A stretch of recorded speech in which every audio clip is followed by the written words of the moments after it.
Hello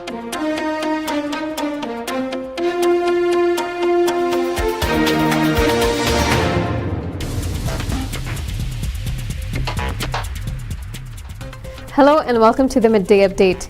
These are the top headlines from our newsroom today. All eyes on September. 2 citizens drown in Sohar Dam. Study finds green neighborhoods have reduced rates of heart disease. Former Indian School Muscat principal hailed for motivation and leadership skills. Taliban orders civilians to hand over weapons, ammunition, vehicles and government property. Pakistan's daily COVID-19 fatalities exceed 100 for the second time in August. Night clashes resume between Palestinian protesters and Israeli soldiers. Oman Football Association re-elects chairman and vice chairman. These were the top headlines from a news studio today. Let's see how the weather condition looks like in the Sultanate in our weather update. According to the statement issued by the Oman Meteorology, along coastal area of Oman Sea, wind will be northeasterly light to moderate during day, becoming southeasterly light to moderate at night, and southwesterly moderate to fresh along Arabian Sea coast, while over rest of the Sultanate, it will be southerly to southwesterly light to moderate, occasionally fresh. With this, let's see what the weather is like in the rest of the governorates. Muscat will be partly cloudy with temperatures between 29 to 33 degrees Celsius. Musannam will be sunny with temperatures between 31 to 36 degrees Celsius. North Al Batana will be partly cloudy with temperatures between 30 to 36 degrees Celsius. South Al Batana will also be partly cloudy with temperatures between 28 to 38 degrees Celsius. Al Buremi will also be partly cloudy with temperatures between 26 to 42 degrees Celsius. Ad-Dahira will also be partly cloudy with temperatures between 30 to 44 degrees Celsius. Ad-Dakhliya will also be partly cloudy with temperatures between 26 to 42 degrees Celsius. North-East Sharqiya will be sunny with temperatures between 26 to 43 degrees Celsius. South Al-Sharqiya will be partly cloudy with temperatures between 29 to 35 degrees Celsius. Al-Wusta will be sunny with temperatures between 25 to 41 degrees Celsius. Dhofar is expected to have a thunderstorm with temperatures between 24 to 26 degrees Celsius.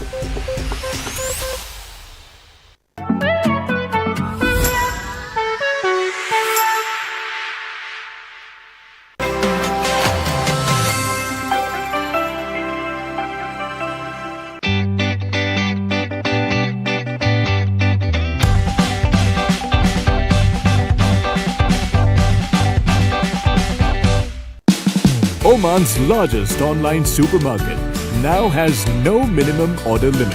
From grocery to household items, Rafiq has everything that you want. Enjoy worry-free shopping with over 8,000 products to choose from and get it delivered straight to your doorstep. Rafiq, you order, we deliver.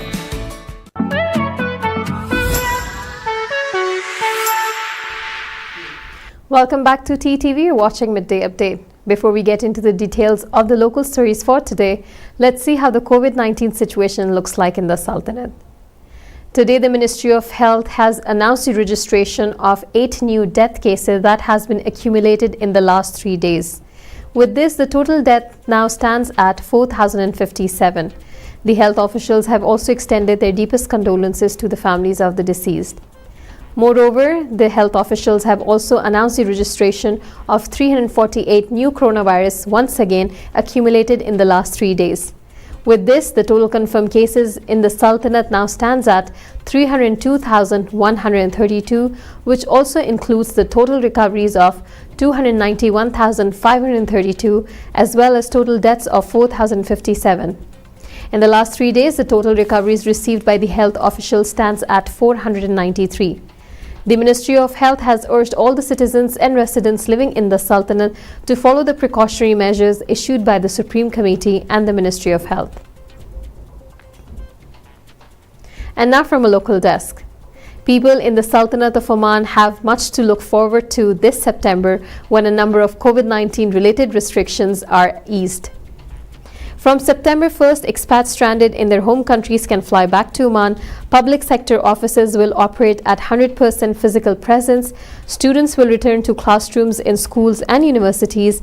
New visas will be issued and the country's land borders will reopen. A decision on resuming cultural and social activities is also being studied. Members of the Supreme Committee to deal with COVID-19 said on Thursday that decisions regarding the relaxation of infection prevention protocols will be taken gradually, with people's safety of utmost importance during the pandemic. The success to fight this pandemic depends on adhering to the precautions and getting vaccinated, said Dr. Ahmed bin Mohammed Al Saidi, who's the Minister of Health, urging parents to also get their children inoculated against COVID-19. Although government offices will operate at 100% physical capacity from September onwards, entry will only be allowed to vaccinated employees. Similarly, residency permits for expatriates will only be renewed for those who have been provided at least one dose of COVID-19 vaccine. By the end of September, we hope that all citizens receive 2 doses of the vaccine. Unfortunately, there are employees in the public sector who have not registered for the second dose. I therefore urge them all to register themselves and get vaccinated, Al Saidi said. Measures have also been drawn up by the Civil Aviation Authority ahead of the expected arrival of thousands of expatriates who traveled home during the pandemic but have so far been unable to return to Oman because of measures adopted to stop the spread of the coronavirus. Oman will open its land borders from September 1st while adhering to the controls imposed by the Supreme Committee, including testing before arrival into the country, said Dr. Saif bin Salim Al Abri, the Director General of Disease Surveillance and Control at the Ministry of Health. Dr. Mohammed bin Said Al Mamri, the Undersecretary of the Ministry of Endowments and Religious Affairs, said, regarding the use of mosques, the ministry followed a gradual approach to return to normal lives in mosques. An unfortunate news came this morning about 2 citizens who have drowned in a dam in Sohar. Following the incident, the rescue teams have urged people to avoid swimming in undesignated spots. Civil Defense and Ambulance Authority said rescue teams at the Civil Defense and Ambulance Department in North Al Batina Governorate responded to the drowning of 2 citizens in Wadi Al Khad Dam in the Wilayat of Sohar, where their bodies were pulled out. The authority calls on citizens and residents not to swim in unspecified places in order to avoid tragic drowning accidents. According to new research, people who live in green neighborhoods are less likely to develop cardiovascular disease. The findings of the research were presented at ESC Congress 2021. Higher levels of greenness were associated with lower rates of heart conditions and stroke over time, both when an area maintained high greenness and when greenness increased, said study author Dr. William Atkin of the University of Miami, US. He added that it was remarkable that these relationships appeared in just 5 years, a relatively short amount of time for a positive environmental impact. Making streets and neighborhoods greener has many benefits, and this study investigated whether it had any relationship with rates of heart disease. The researchers also examined whether planting more vegetation in a locality would be accompanied by reductions in heart disease over time. The study included 243,558 U.S. Medicare beneficiaries aged 65 and older who lived in the same area of Miami from 2011 to 2016. Medicare records were used to obtain the incidence of new cardiovascular conditions during the 5-year study, including heart attack, atrial fibrillation, heart failure, hypertension, stroke, and etc. Satellite images were used to assess the amount of visible and near-infrared, that is, invisible sunlight reflected from the Earth's surface. Chlorophyll from plants typically absorbs visible light and reflects near-infrared light, so measuring both indicates the amount of vegetation. The greenness of city blocks was then classified as low, medium, or high. Tributes have poured from alumni and education officials for former Indian School Muscat principal Yashpal Bharadwaj, who passed away late this week. Tributes Bharadwaj, who was ISM principal from July 1992 to March 1998, was the 3rd man in the post, succeeding the long-serving Leo Lobo. His passing was announced on Wednesday, August 25th. Ashwarya Hegde, a former ISM student, said, "I remember him as a remarkable person and a wonderful educator. Another alumni, Ramunaj Venkitesh, said the lessons taught by the ex-principal about 20 years ago are of importance even today, particularly during the uncertain times of the COVID-19 pandemic. I took to him to be a very good person. He encouraged all of us to share with others, and that spirit is still there in my mind, he recalled. He said that I speak about sharing because I remember him giving a long speech about doing the right thing. He reminded us that due to tough circumstances, there might be students who were unable to bring lunch to school on a particular day or were unable to complete their homework.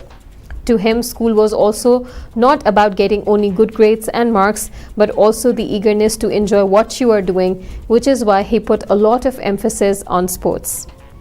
Tributes also came from Mukund Manohar, who completed his education at ISM and went on to work in Oman for many years. He said Bharadwaj's leadership and positive attitude played a huge role in molding the school into what it is today. This was all from a local desk for today. It's time for us to take a quick commercial break, but stay tuned as we have more updates coming your way from International Desk.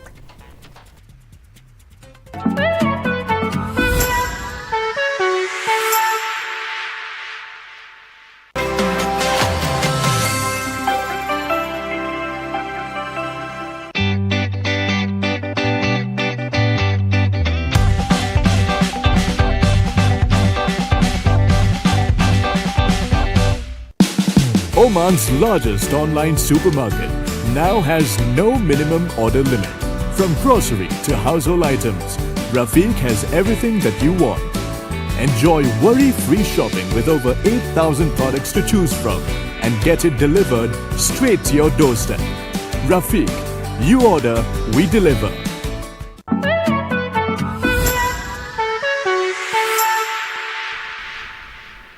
Welcome back to TTV, watching Midday Update. And now from our international desk. The Taliban on Saturday ordered Afghans to hand over vehicles, weapons, ammunition and other government property to concerned authorities. Taliban spokesman Zabiullah Mujahid issued the directive on Twitter, reported Geo News. Announcement by the security of the Islamic Emirate, all those in Kabul city who possess vehicles, weapons, ammunition or other government property are being informed to hand over the said items to the relevant authorities of the Islamic Emirate within a week in order to avoid any legal action against them, wrote Zabiullah. Similar orders were issued by the Taliban earlier, directing the civilians to surrender the weapons they had kept for their safety, since the Taliban are now there to ensure their safety, reported Geo News. Less than a couple of weeks since the Taliban's takeover of Afghanistan, the state of affairs in the war-ravaged country is vastly different from what the outfit had pledged with respect to human rights. On August 15, Kabul had fallen to the Taliban, and since then, people are in state of terror, with increasing cases of human rights abuses being reported from several parts of the country. In recent weeks, the United Nations has received credible reports of the impact on civilians of violations of international humanitarian law, as well as violations and abuses of human rights. The daily COVID-19 fatalities in Pakistan exceeded the 100 mark for the second time in the month of August on Saturday. The country last reported more than 100 deaths on August 12, 2021, according to the News International. According to the latest statistics of the National Command and Operations Center, commonly known as NCOC, Pakistan reported 120 COVID-related deaths in the last 24 hours, taking the nationwide death toll from the virus to 25,535.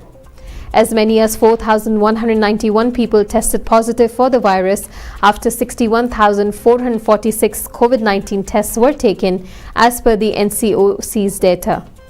The country's positivity rate now stands at 6.83%. In addition to this, the total number of active cases in the country has surged to 93,107 on August 28, which is the highest number this year.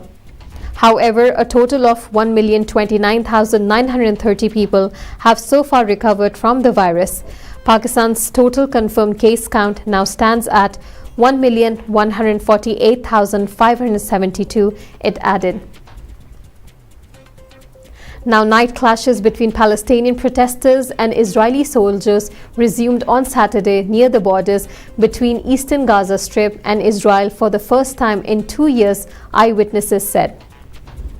They said that members of the so-called the night disturbance units arrived at the border area with Israel, burned tires, detonated handmade bombs, whistled and clashed with the soldiers stationed at the borders. The eyewitnesses said the Israeli soldiers fired live gunshots and little drones and fired tear gas canisters to disperse the protesters who chanted slogans against Israel and tried to approach the fence of the borders. Medical sources said that at least 7 protesters were shot and injured. 1 was shot in the head and is in critical condition, and the other 6 were moderately injured in their legs. The decision to resume the protests near the borders with Israel was made earlier on Saturday by members of the night disturbance units, which comprise members of various Palestinian factions, including the Islamic resistance movement Hamas. These activities were resumed and will continue until the siege is lifted and Palestinian demands are fulfilled, the group said, adding that the activities will include launching incendiary balloons. Protests in the Gaza Strip were recently escalated near the fence of the borders after Israel tightened the blockade imposed since 2007. Once again, it's time for a quick commercial break, but stay tuned for more updates from our sports desk.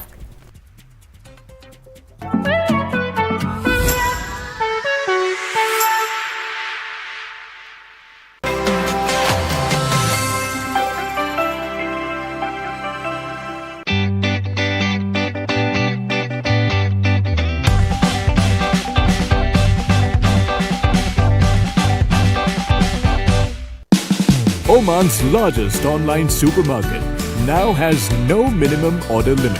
From grocery to household items, Rafiq has everything that you want. Enjoy worry-free shopping with over 8,000 products to choose from and get it delivered straight to your doorstep. Rafiq, you order, we deliver.